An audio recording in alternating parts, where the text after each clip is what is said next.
Buenas tardes, ¿cómo estáis? Bueno, pues bienvenido. ¡Hombre! ¿Qué Tardes, pasa?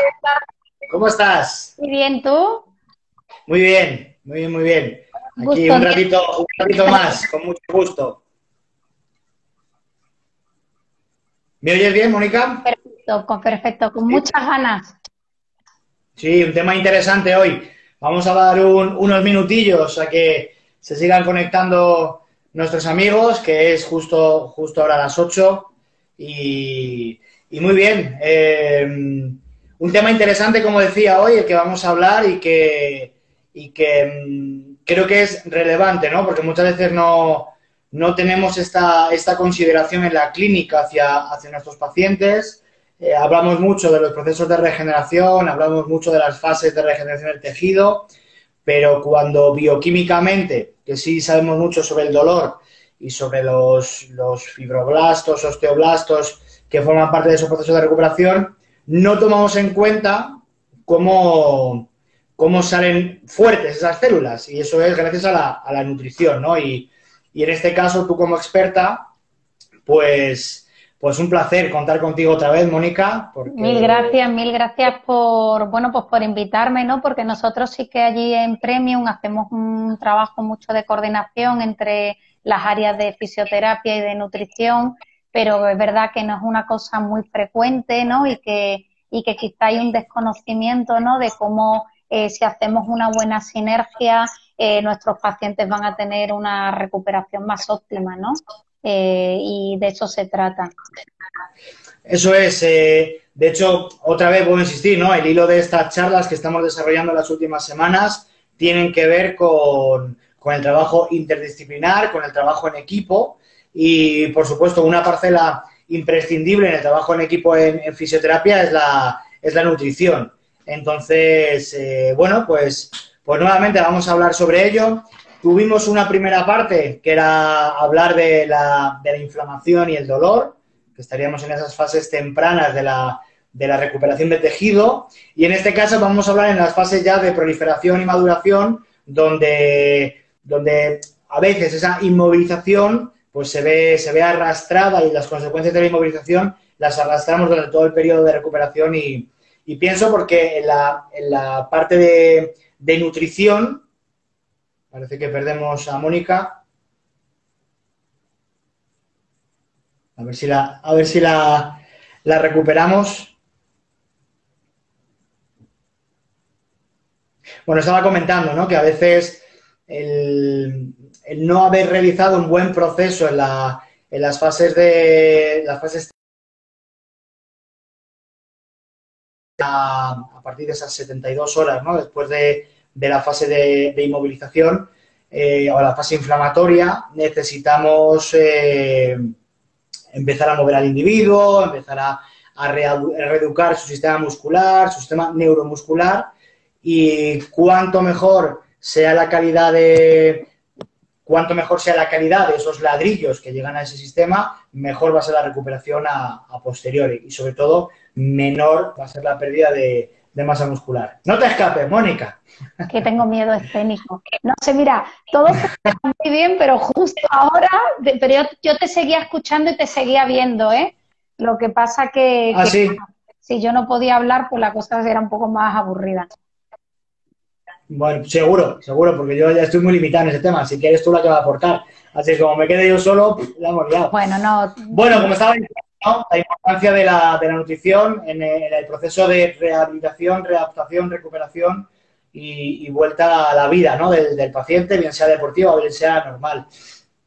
Mónica, estábamos hablando antes, en esos procesos de inmovilización, vosotros como nutricionistas, ¿no? ¿En qué nos podéis ayudar a los fisioterapeutas de cara a cómo trabajáis vosotros con un paciente que está inmovilizado, de cara a la nutrición? ¿Qué le decís? Claro, lo primero que nos vamos a fijar, lo que nos tenemos que ver es cuál es la situación de partida de este paciente. Es decir, no es lo mismo un paciente que viniese con un peso óptimo, no es lo mismo un paciente que viniese con una masa muscular óptima y no es lo mismo un paciente que venga con una dieta variada y equilibrada óptima. Entonces, lo primero que tenemos que analizar es la situación de partida de ese paciente y fijarnos quizás en los 3 puntos más importantes que va a tener que va a incidir negativamente o positivamente en su rehabilitación.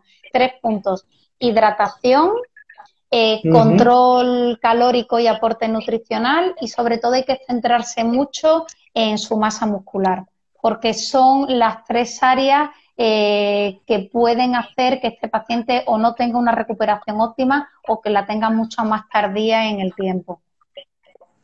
Y entonces, proponemos hacer algún tipo de estudio, de analítica, o qué preguntas clave, Mónica, piensas que nosotros como fisioterapeutas podríamos hacer al paciente para derivarlo, si fuera la ocasión o si fuera oportuno, al servicio de nutrición. Bueno, preguntas muy claras son cuánto o qué número de ingestas hace a lo largo del día, porque aquí vamos a ver que el número de ingestas va a ser muy importante en su recuperación. Pacientes que hagan una ingesta al día y que esa ingesta suele coincidir con la cena, es decir, que vivan con café durante el resto del día y que vayan tirando con cualquier picoteo, son pacientes que desde el área de nutrición vamos a poder darle un soporte muy bueno. Todos aquellos pacientes que tengan una alimentación basada en meto algo que ya viene hecho en el microondas, me da igual que sea una pizza, que sea una lasaña, o sea, ese tipo de pacientes cuya alimentación se centra en ese tipo de producto también va a necesitar un acompañamiento nutricional mucho más eficiente en este momento. Pacientes que por lo que sea tengan muchas fobias alimentarias y no ingieran una gran variedad de alimentos. Es decir, aquellos pacientes que coman lechuga y filete de pollo, también lo van a tener comprometida su recuperación, con lo cual es muy interesante si hay monotonía nutricional, que es lo que nosotros llamamos, que nos lo cuenten, ¿no? Y aquellos pacientes que no beban, pacientes que puedan pasar el día y que no tengan sensación de sed, eso va a incidir muy negativamente para la recuperación, porque un músculo que no esté bien hidratado va a perder la flexibilidad y va a perder la resistencia, con lo cual el riesgo de lesiones va a ser mayor, aunque solamente sea para enseñarlos a hidratarse, no solamente con la bebida, ¿no?, sino también con la comida y las técnicas de cocción. Ya solamente por eso desde el área de nutrición podemos aportar valor. Y hay una cosa que es obvia, que a mí no me gusta mucho porque los nutricionistas solamente nos ven como gordólogos y por eso lo dejo en última posición, pero ¿Cómo me cualquier, gusta? cualquier paciente que tenga un exceso de peso, obviamente ahora en este momento para su recuperación va a ser muchísimo peor. Para que vosotros podáis trabajar, cuanto más tejido graso haya, peor vais a poder hacer vuestro trabajo manual o lo que sea radiofrecuencia, y para recuperarse esa persona no es lo mismo levantar un brazo que me pese 10 kilos a que me pese 30 kilos, ¿no? Y ya no digo el sujetar en los miembros inferiores, ¿no? El soportar el peso de un cuerpo, ¿no? O en la espalda. De Pero hecho, eso es muy obvio. la obesidad está presente en la mayor parte de las comorbilidades. No voy a hablar de otras enfermedades, simplemente en patología musculoesquelética, como es el dolor lumbar, por ejemplo, o patología de miembro inferior, la obesidad es una comorbilidad que hay que trabajar. Mónica, aprovechando que has sacado el tema de la hidratación, sí quería preguntarte, ¿qué hay del tópico de los 2 litros? Vale, mil gracias por la pregunta y empezamos por una cosa que no tiene ninguna evidencia científica. No tenemos ningún estudio que corrobore cuánta cantidad de líquido necesitamos para mantener nuestra composición hídrica óptima. Lo que tenemos que intentar es llegar a ese aporte adecuado evitando el defecto, ¿no? Evitando la deshidratación. ¿Cómo vamos a saber que estamos deshidratados? cuando nosotros terminemos esta charla, es muy posible que estemos deshidratados, porque habremos estado mucho tiempo hablando y quizá, bueno, yo tengo aquí un vaso de agua, pero quizá no hayamos estado reponiendo líquidos. O cuando nosotros sentimos que estamos perdiendo concentración, o cuando estamos más irritables, o cuando nuestras deposiciones son más secas o tenemos estreñimiento. Esos son síntomas de que nosotros estamos aportando menos cantidad hídrica de la que nosotros necesitamos. Pero no hay ninguna recomendación. Y ya adelanto una cosa que es muy interesante. No nos vale de nada estar todo el día sin beber, que llegue esta hora y que yo me beba 1,5 litros de agua.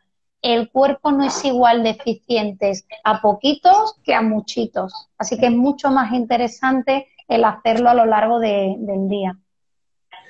Esto es una pregunta que no sé si viene al caso, ¿no? Pero ¿podríamos relacionar el número de veces que orina un paciente con su nivel de hidratación?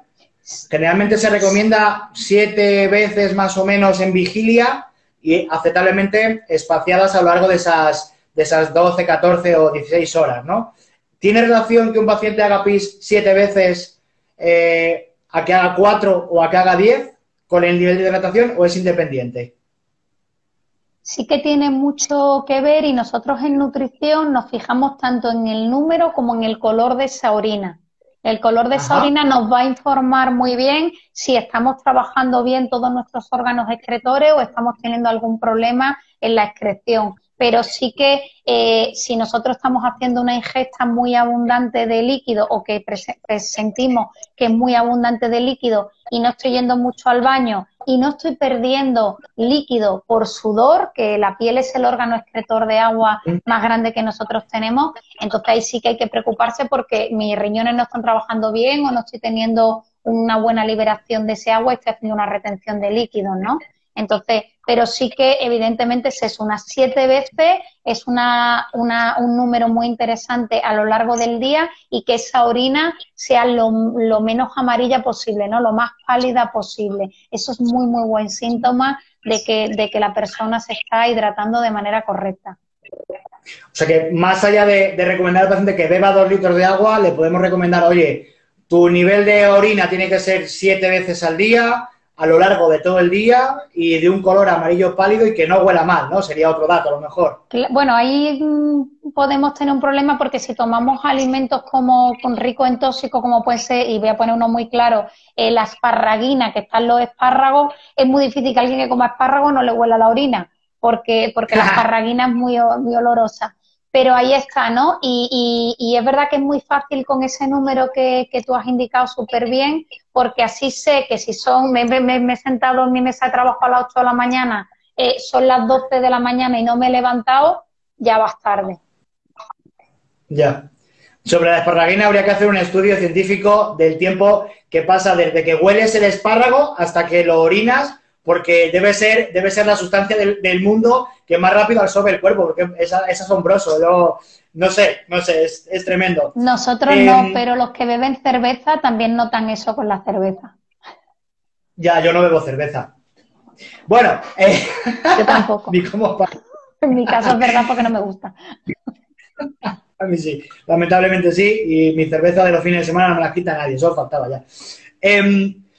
Hay una evidencia científica muy potente y de estudios científicos bastante bien hechos que avalan porque la inmovilización conlleva una pérdida de masa muscular, tanto en pacientes adultos mayores como en pacientes deportistas, que esos procesos de inmovilización, no voy a decir, o sea, voy a decir prolongados, esos periodos de inmovilización de apenas un par de semanas de duración, conllevan una pérdida de masa muscular muy potente, ¿no? Hablamos del 40-50%, que eso es muy relevante, sobre todo porque muchas veces es lo que más nos cuesta recuperar. Desde vuestra perspectiva, Mónica, ¿qué pautas podemos dar a ese paciente para evitar en la medida de lo posible esa pérdida de masa muscular?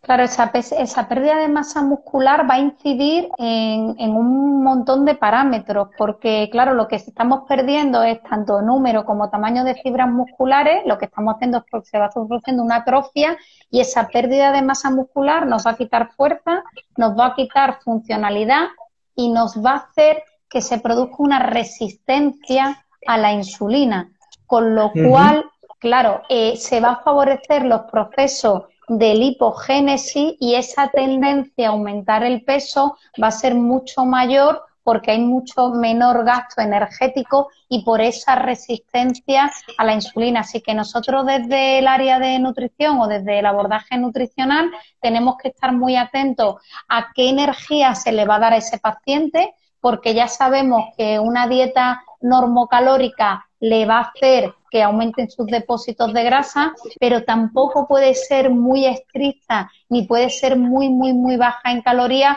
porque entonces no vamos a conseguir la recuperación. Siempre, y nosotros hoy vamos a hablar de proteína y de músculo, la musculatura es un tejido que es muy costoso, ¿no? Que va a llevar mucha energía, mucho gasto energético a nuestro cuerpo. Si hacemos ingestas muy pobres a nivel calórico, vamos a favorecer ese catabolismo. Así que nosotros tendremos que estar muy atentos a ese aporte energético que le damos al paciente, ese aporte en proteínas, ¿no?, en aminoácidos que sean necesarios para que ese anabolismo vuelva a recuperarse, ¿no?, y que esa resistencia al anabolismo que está viviendo se quite. Y también nosotros en estas lesiones lo que nos vamos a encontrar son con procesos oxidativos, con lo cual sería nuestro tercer caballo de batalla junto con la hidratación, de vamos a cuidar ese ambiente que el paciente tiene, tanto oxidativo como inflamatorio, como de atrofia muscular y de resistencia a la insulina. Claro, respecto a eso, ¿no? Completamente de acuerdo contigo. El músculo es probablemente el sistema musculoesquelético, es el que más energía le lleva al cuerpo. Lo que sucede es que en un proceso de regenerativo, como bien dices, necesita energía, porque eso es un proceso incipiente y además el cuerpo le mete mucha intención, ¿no?, como tiene que meterle. Pero entonces entramos en el difícil equilibrio. ¿Dónde mantengo ese equilibrio proteínico y de elementos esenciales para una buena recuperación? Pero cuidado, porque entonces si me paso de energía puedo empezar a engordar. Y a veces, entonces, es la pescadilla que se muerde la cola, porque entonces tengo sobrepeso y eso dificulta mi recuperación. ¿Cómo lo orientáis desde la nutrición, Mónica? Claro, y ahí empieza nuestro gran trabajo, ¿no? Porque en todo lo que sea resistencia a la insulina, nosotros tenemos que estar muy atentos con todos aquellos grupos de alimentos que aportan hidratos de carbono de alta carga glucémica. Entonces, todo ese tipo de alimentos no van a ser protagonistas en la alimentación del paciente. Sí que van a ser muy necesarios y no hay que retirarlos ni eliminarlos por todo el aporte en micronutrientes, que espero que si no nos da tiempo lo hablamos más adelante, ¿no? Como todos esos micronutrientes son muy necesarios, pero ellos no van a ser el protagonista de un plato. Es decir, a un paciente con una lesión, un plato de paella no va a ser lo más óptimo que nosotros le podamos dar, sin denostar el arroz, ni denostar la paella, ni denostar nada, pero quizá no es la mejor estrategia. Esa fuente de hidratos de carbono tienen que ir por aquellos de baja carga glucémica, y ahí siempre estamos hablando de todo lo que sean cereales integrales o tubérculos con piel, que incluso se baja la carga glucémica. Y también podemos utilizar la proteína vegetal. Es verdad que siempre se va a hablar de proteínas de alto valor biológico y la gente desdeña un poco la proteína vegetal, pero los pacientes van a tener mucho más facilidad en comer legumbres que en comer proteína animal, porque se van a cansar menos, les va a resultar mucho más fácil, con lo cual jugaremos con eso en nutrición y será algo que nosotros tengamos que ver.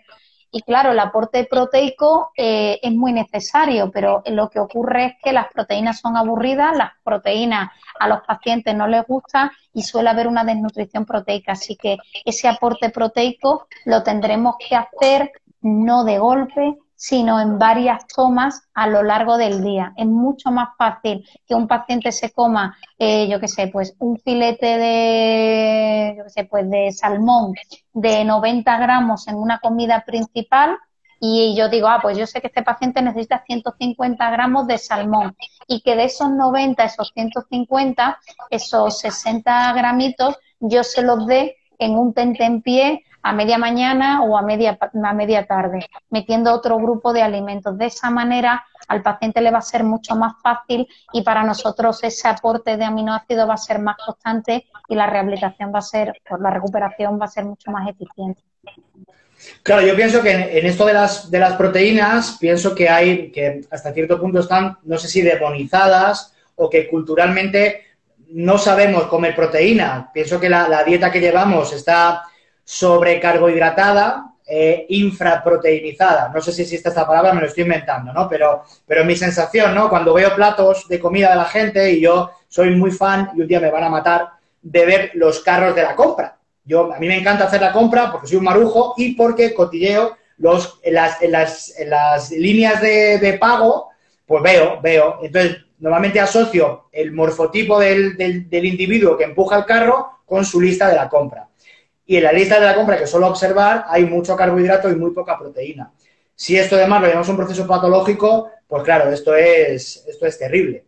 Claro, y es muy importante ahí, por eso quizá el intentar que el paciente lo haga solo le va a llevar a la frustración, porque hay que cambiar el paradigma alimentario. En lugar de comer arroz, imaginaros que nuestra paella, por el ejemplo la paella que he puesto, oye, es una paella de conejo, que es arroz con conejo, y nosotros tendríamos que comer conejo con verduras, con fruta y con arroz. Entonces eso hay que ayudar al paciente a que esa ingesta de proteína sea fácil, sea divertida y también sea variada, porque para nosotros todos los tipos de proteínas no van a ser iguales en todas las fases de la recuperación. Pero es verdad que nosotros tenemos mucha filia por los hidratos de carbono, porque al final son el combustible energético por excelencia, y pensar que nuestro cerebro fundamentalmente se alimenta de glucosa.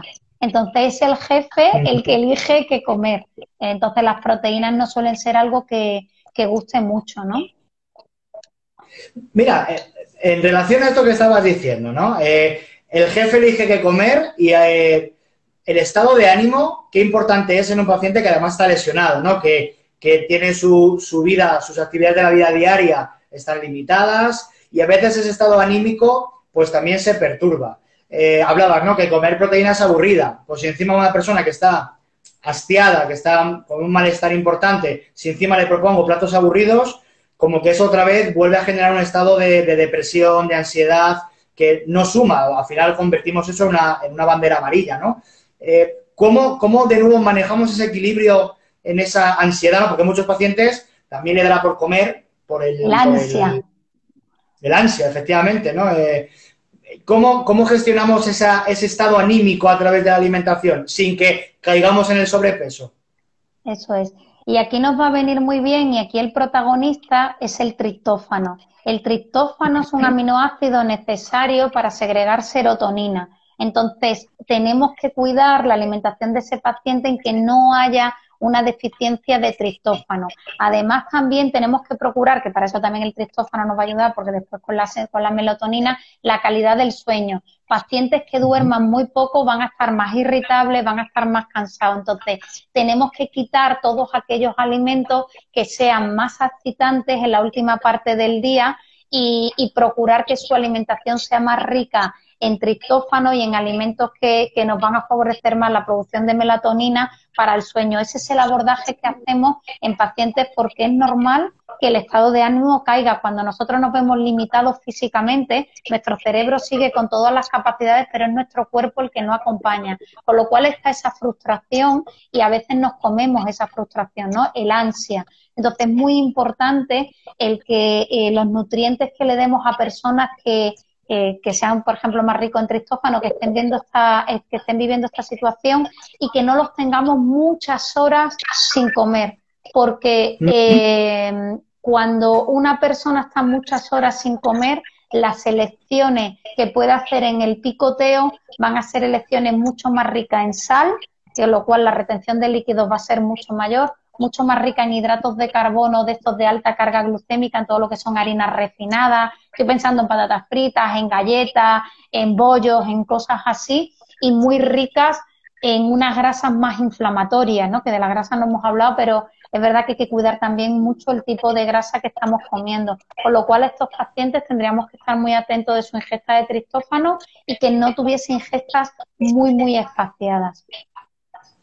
En relación a la correcta ingesta de nutrientes, ¿no? En este caso las de triptófano, ¿qué recomendación le darías? ¿Le pedirías que se comiera un kilo de plátanos todas las noches para tener subidas de triptófano o mandarías algún tipo de suplemento? ¿Es necesario en este caso suplementar al paciente?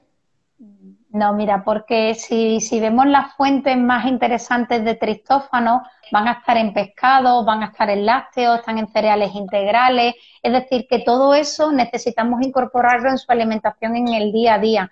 Esto que siempre nos dicen, no, un vasito de leche antes de acostarnos, vale, pues eso nos va a introducir al sueño porque es muy rica en triptófano que a su vez nos va a ayudar a que segreguemos melatonina. Entonces, en los lácteos hay mucha cantidad de triptófano, pero también en los pescados y en lo que son cereales integrales, ¿no? Junto con otros alimentos como las legumbres, los frutos secos. Con lo cual, como eso lo vamos a necesitar para el día a día, su alimentación tiene que ser rica en esos alimentos.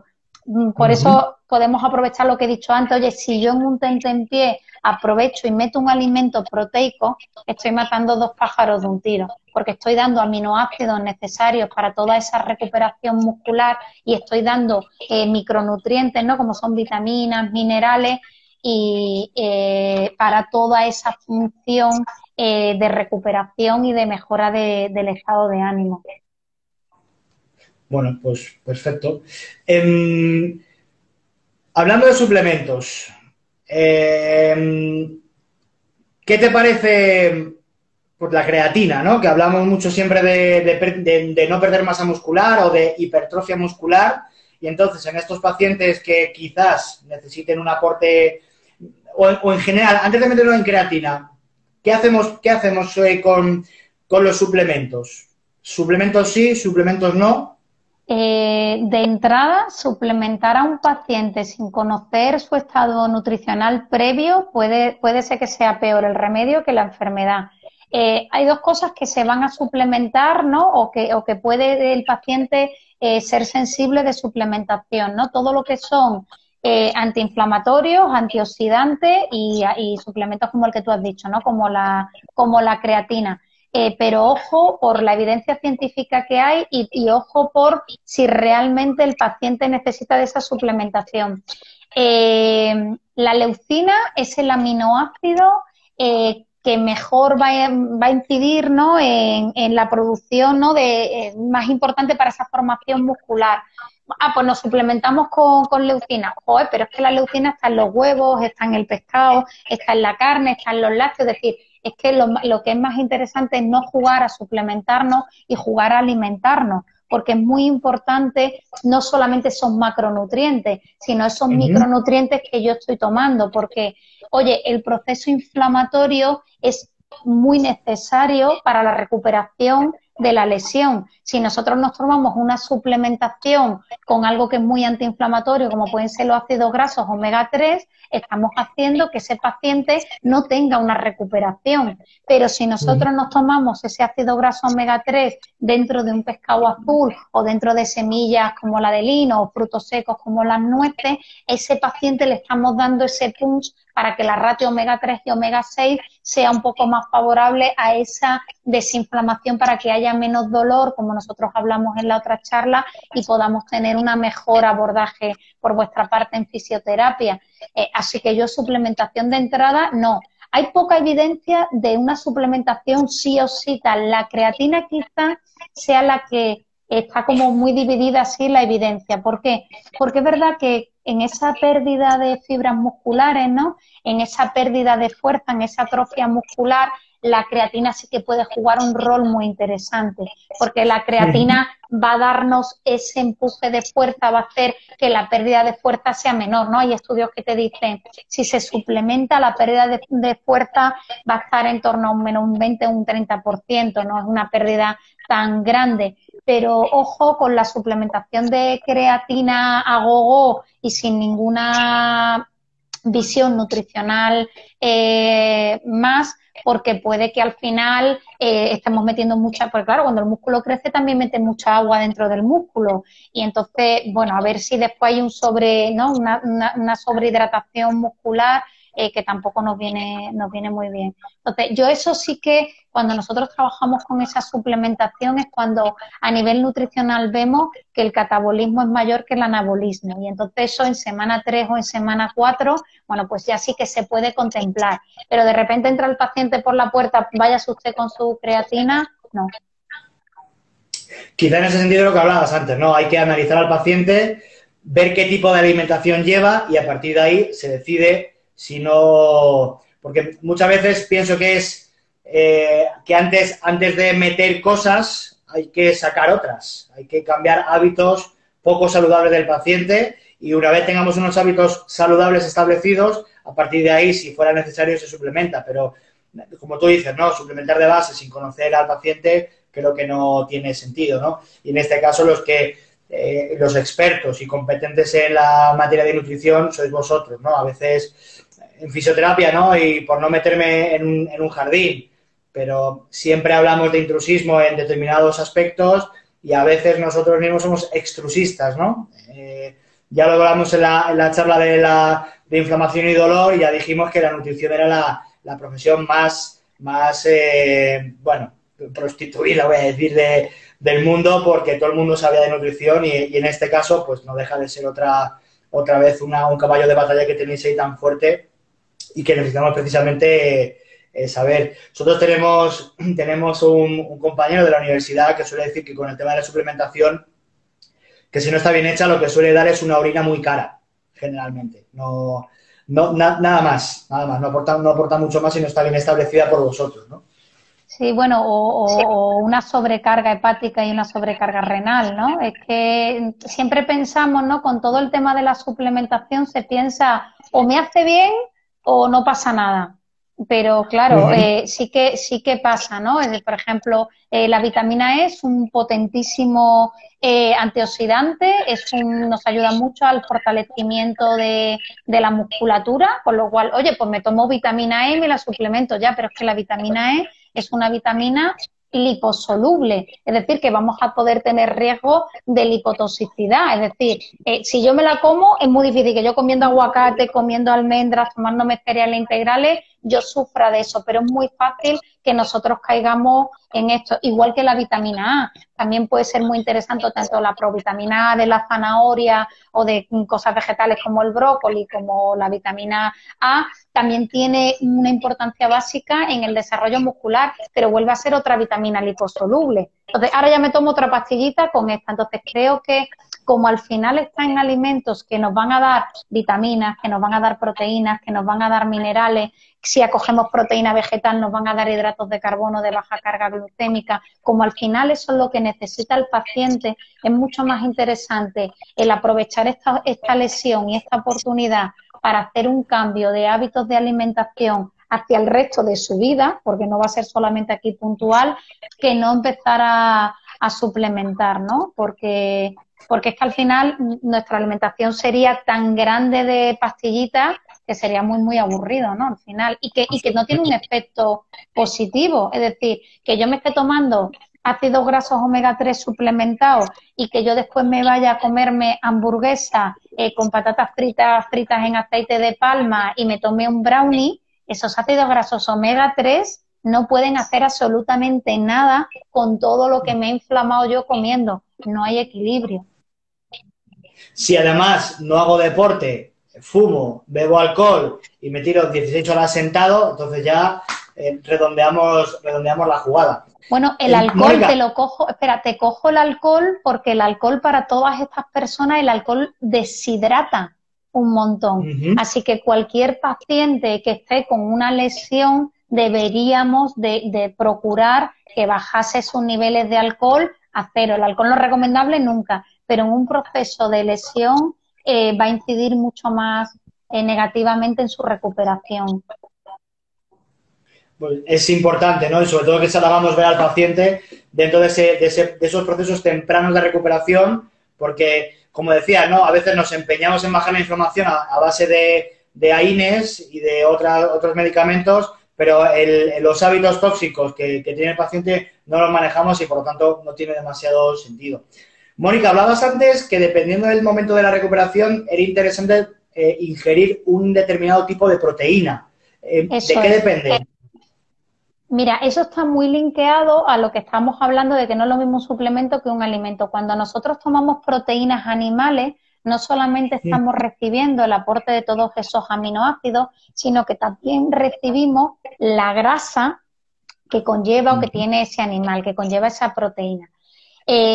Cuando nosotros estamos en un proceso inflamatorio muy agudo, a nosotros no nos va a interesar grasas que tienen una función proinflamatoria, como con alimentos que sean muy ricos en ácido araquidónico, que va a hacer que esa inflamación aumente. En esos estadios, el paciente debería de evitar alimentos como las carnes, los lácteos enteros o los huevos, ¿no? Sobre todo con la yema de huevo. Ahí sí que es mucho más interesante empezar con una proteína vegetal, con legumbres, con cereales, con frutos secos, con semillas y también con esos alimentos que son más ricos en esas grasas antiinflamatorias como son los ácidos grasos omega 3, ¿no?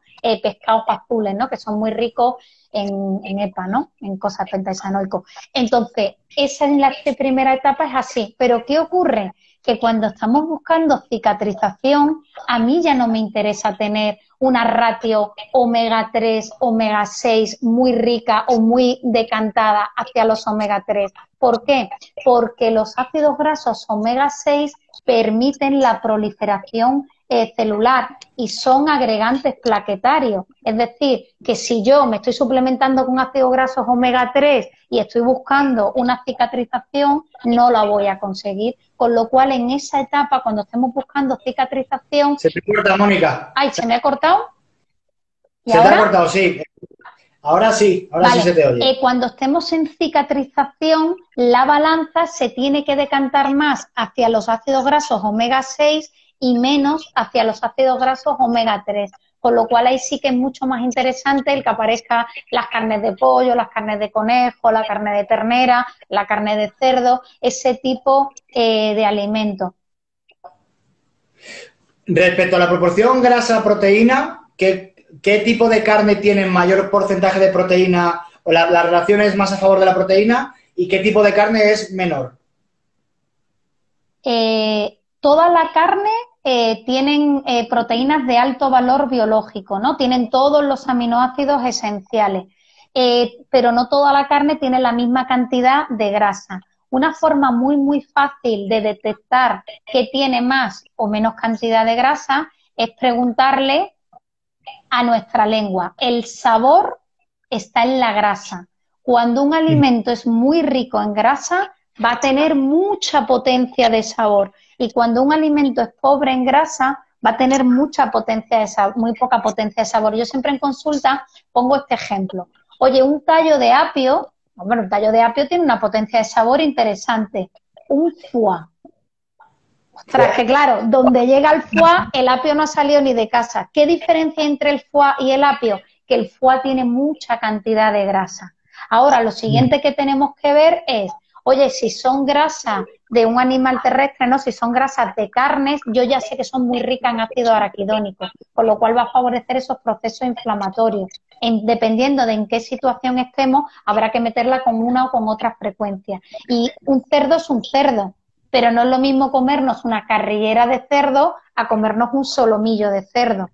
¿En qué lo vas a notar? En esa potencia de sabor. Entonces, siempre debemos de ir hacia las partes más magras para que no arrastramos tanta grasa rica en ácido araquidónico, tantos grasos saturados, ¿no? Que al final nos van a hacer que la recuperación sea menor. E igual que lo he dicho en las carnes, lo tenéis en los pescados. Si vosotros nos ponemos a comparar una merluza o un salmón, ¿qué es lo que tiene más potencia de sabor? El salmón, sin duda. Pues eso ya me está indicando que son muy ricos en grasa y ya sabemos que las grasas que están en esos pescados, que son los pescados azules, son ácidos grasos omega 3. Entonces, siempre hay que preguntarle, o sea, para que nosotros vayamos viendo, preguntarle al paladar, por eso es tan importante, ¿no? La masticación y todos esos trabajos que desde nutrición hacemos, ¿no?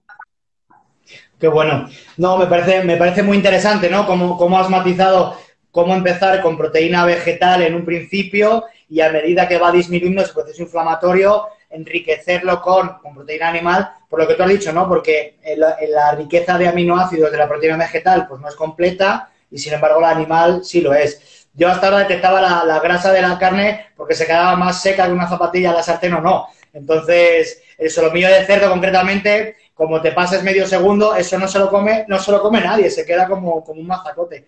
Pero bueno, yo, como muchas veces mi sistema límbico decide que eso es nutricionalmente correcto, a pesar de que esté malísimo, pues yo me lo como. Mi hija no opina lo mismo, entonces, pues, yo tengo otro filtro en casa. Mi paladar y el de mi hija, ya no, y no es el mismo. Pues, oye, Ojo, qué bueno. ojo con las sobrecocciones, porque puede haber una desnaturalización de las proteínas.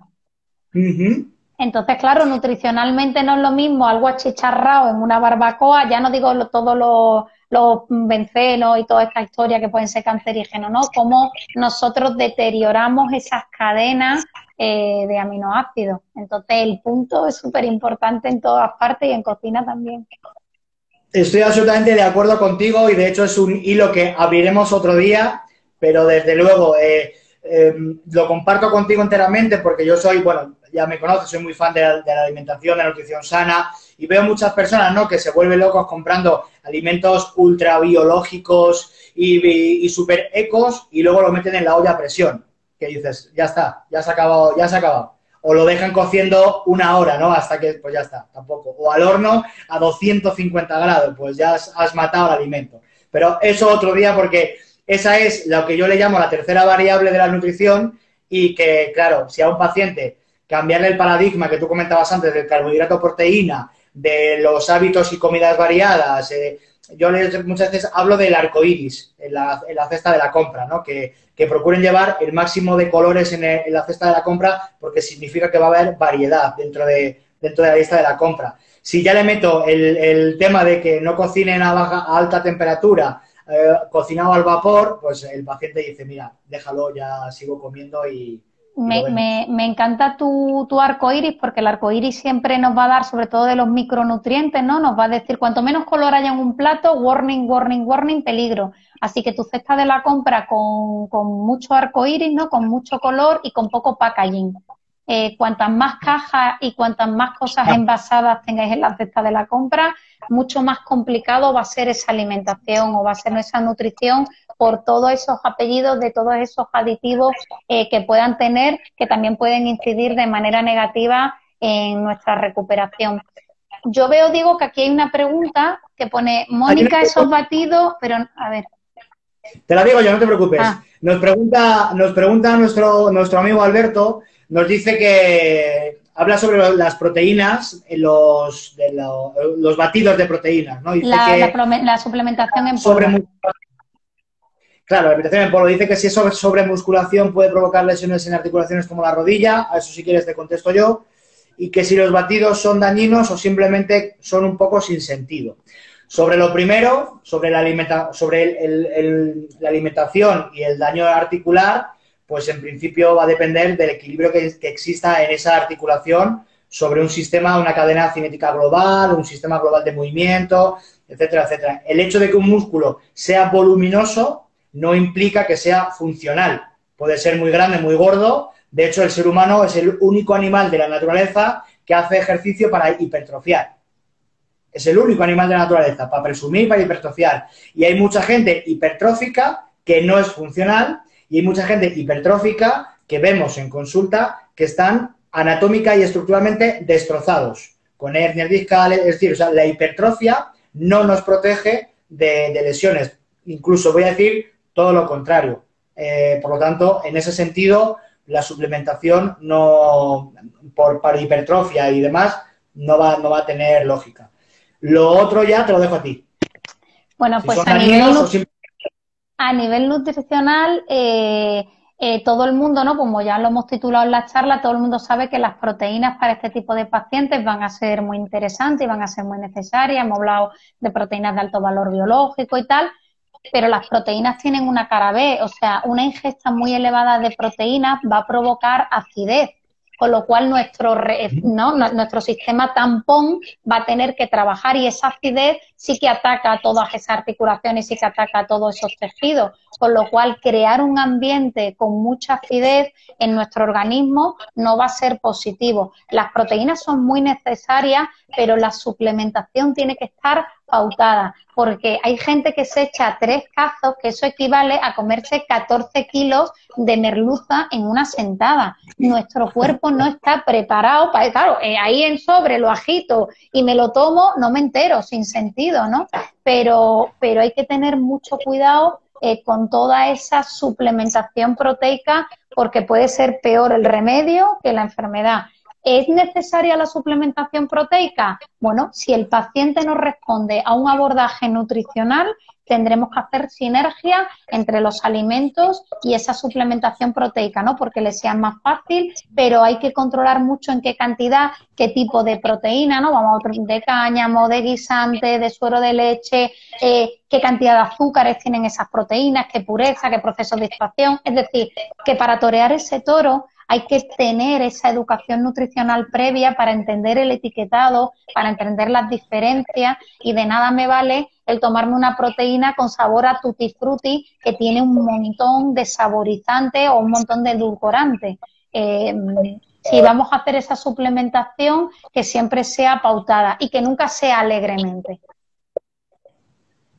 Pues muy bien explicado, porque al final muchas veces el problema que tenemos con esa suplementación ahora es que la tenemos en cualquier supermercado. No hace falta ir a una tienda de proteínas. No, es que ahora en la línea de los supermercados que todos conocemos las tenemos. Y es curioso que además las tenemos cerca de los productos como saludables, ¿no? En la zona eco, en la zona bio, en la zona sin gluten o lo que consideramos sano, ¿no? Entonces, bueno, muchas veces el marketing ahí juegan como mucho, ¿no? Mira, nos preguntan también si la fruta es importante en un proceso antiinflamatorio. Si la fruta tiene proteínas. La fruta va a ser súper interesante en un proceso inflamatorio, porque lo que va a tener es muy poco impacto sobre nuestra insulina, ¿vale? No es lo mismo que nosotros nos tomemos, arroz, que nos tomemos un plátano. El impacto va a ser muchísimo menor sobre la insulina, porque tiene menor carga glucémica, que era lo que hablábamos antes. Además, nos va a dar vitaminas, como puede ser la vitamina, bueno, depende del tipo de fruta, ¿no? Pero ahora que llega el verano, ¿no? Una sandía. Vale, pues una sandía nos va a dar un montón de agua, que hemos dicho que la hidratación es súper importante. Nos va a dar un montón de vitaminas, sobre todo antioxidantes, que nos van a proteger de la oxidación del sol y va a hacer que nosotros funcionemos. Bueno, eso fuera se ve muy bien, dentro de nuestro cuerpo va a funcionar exactamente igual. Nos va a dar saciedad, con lo cual el paciente comiendo menos volumen de alimentos se va a quedar saciado y evitamos ese picoteo, ese ansia viva, esa pena, ese absolutamente todo que nos ocurre. O sea, las frutas y las verduras deben de ser la base en este proceso de recuperación de una lesión. Y respecto a la proteína, ¿tienen proteínas las frutas?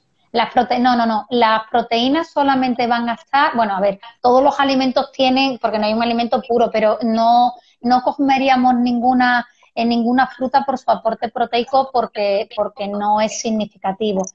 Para no equivocarnos, proteínas van a estar o en animales, cualquier animal que nos comamos, un mejillón nos va a dar proteína, un salmón nos va a dar proteína, un chuletón de ternera nos va a dar proteína, y en vegetales haciendo complementación proteica, ¿no? Legumbres con cereales, legumbres con frutos secos o legumbres con semillas. Esas son las dos formas que nuestro organismo obtiene proteína en una cantidad de aminoácidos suficiente para ayudar a toda esa regeneración muscular.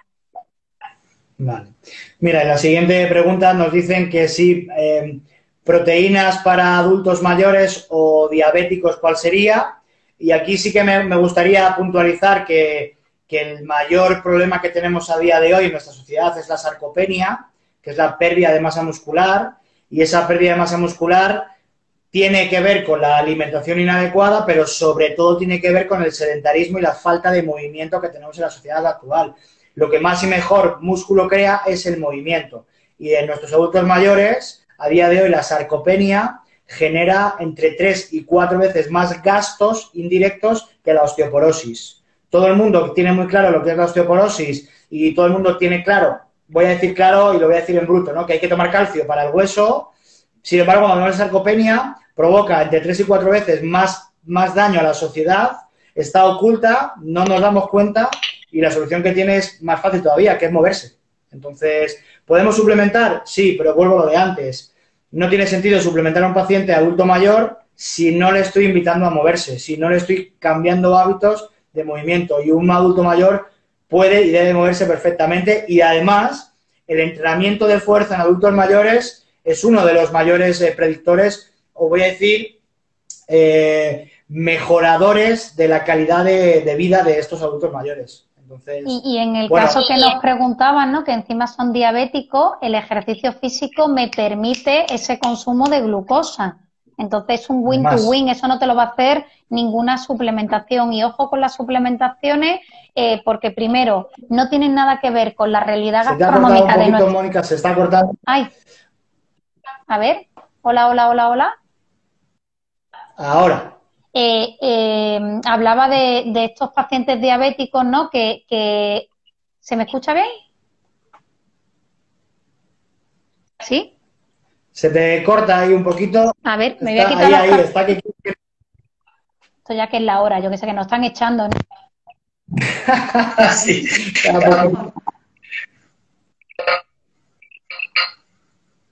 ¿No? A ver, ahora... Estoy sin cascos, ¿eh? Ahora peor, con retorno. Sí.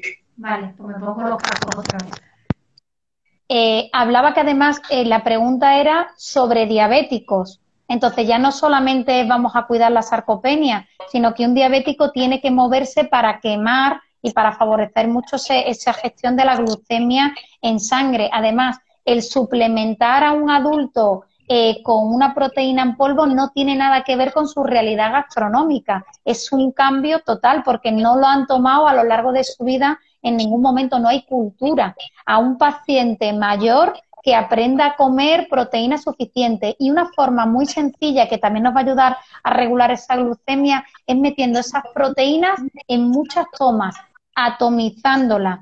En un tentempié que haya un salpicón de mariscos. Esa es una forma muy tonta de comer proteína y muy saludable. Mira, nos pregunta también si es recomendable el uso de complementos vitamínicos para contrarrestar el déficit de vitamina D. Y a mí me gustaría que me contaras lo que me has dicho antes porque me ha dejado de piedra, ¿no? Y esto sí que nuevamente cambia mucho el concepto porque y sobre todo iba en relación con la vitamina D o con el consumo de qué cosas podría evitarse. Bueno, en concreto la vitamina D, cuéntanos. Vale, vitamina D es sol.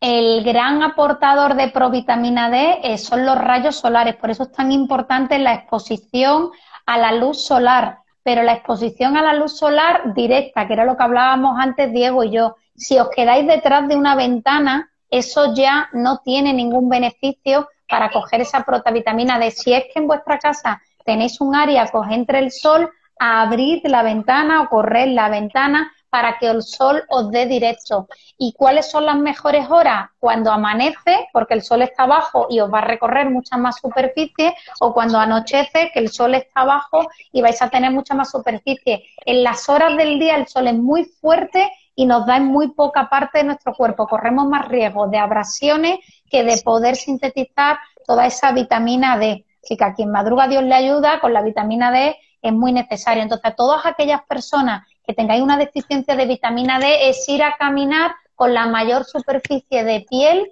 expuestas. Y si lo hacéis en las primeras o últimas partes del día, muchísimo, muchísimo mejor. Si os vais a poner en casa, tiene que ser sin un cristal, porque si no los rayos no pasan, ¿vale? El cristal los va a frenar. Y en fuentes de alimentos vais a ver que son muy ricas en ácidos grasos omega 3, la caballa, la sardina, el salmón, o en otros ácidos grasos omega 6 como son los lácteos. Entonces no tiene ningún sentido suplementarse si no está pautado por un profesional, porque sí que un médico nos pauta una suplementación con vitamina D, porque suele haber carencia, entonces sí, pero que nadie se suplemente con una vitamina D que vuelva a ser una vitamina liposoluble y corremos riesgo de toxicidad de motus propio. Bueno, importante, ¿no? Es como la automedicación, comprar una vitamina como, por ejemplo, antes también me ha gustado mucho, hablabas del calcio, ¿no? Que antes ha salido ahora con el tema de la osteoporosis, pero en el concreto el calcio, comentabas, ¿no? Que también participa en la contracción muscular y por lo tanto el calcio es importante. Y en relación a esto, ¿qué alimentos aportan más calcio realmente? Porque la proporción de vitamina o mineral que tiene un alimento en su código de barras, por decirlo así, ¿realmente es proporcional a cómo lo absorbe el organismo o de qué depende la absorción de esos micronutrientes? ¿Hay que combinarlos? Si yo tomo calcio solo, ¿se queda fijado o necesito otros coayudantes? A mí me gustaba mucho, y nosotros lo hemos hablado, decir, oye, a mí me gustaría hablar de calcio en esta charla, porque el calcio siempre se asocia a salud ósea, pero no se asocia a salud muscular. Y sin calcio no va a haber una buena contracción muscular. Y el calcio viene de la mano de la vitamina D. Sin un buen aporte de vitamina D tampoco vamos a tener un buen funcionamiento, una buena absorción de calcio. Así que lo primero que tenemos que estar muy atentos es que no tengamos una ingesta deficitaria en vitamina D. Fuentes de calcio. Bueno, pues el calcio va a tener una biodisponibilidad dependiendo de con cuánta fibra se coma y si se come con alimentos que son muy ricos en hierro o muy ricos en vitamina C. ¿Por qué? Porque hierro y calcio compiten por la absorción.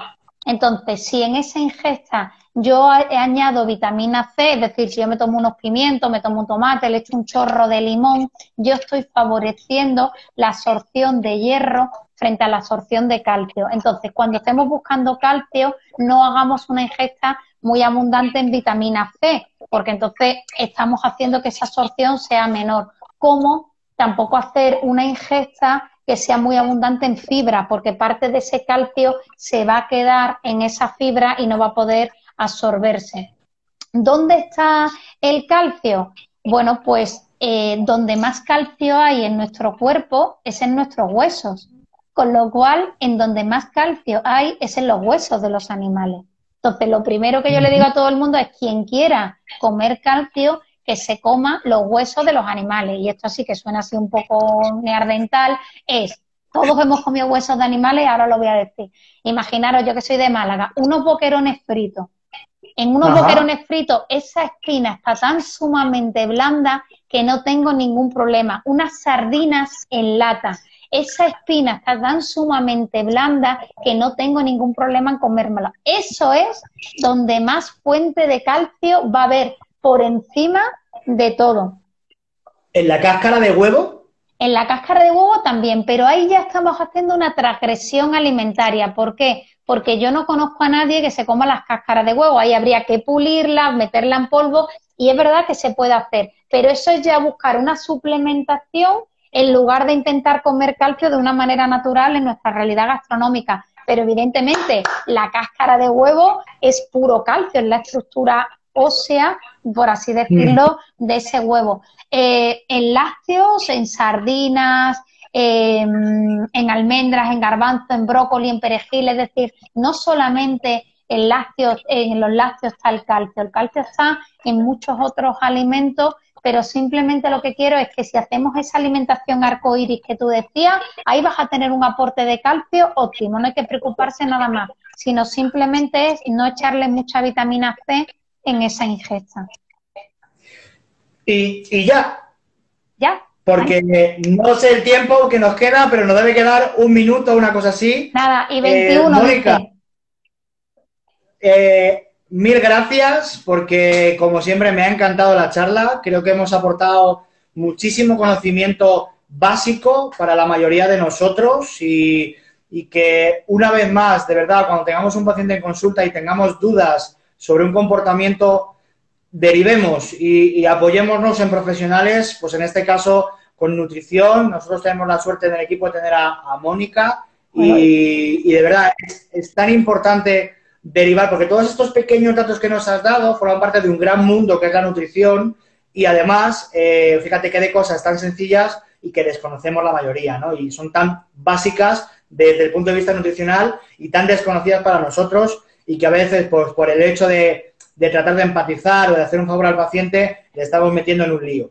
Así que, nuevamente, chicos, animaros a trabajar en equipo, a contactar con un buen profesional de la nutrición y 20 segundos nos quedan, Mónica. Para ti, de verdad, mil gracias de corazón porque ha sido espectacular la charla, me ha encantado y creo que al resto de nuestros amigos también.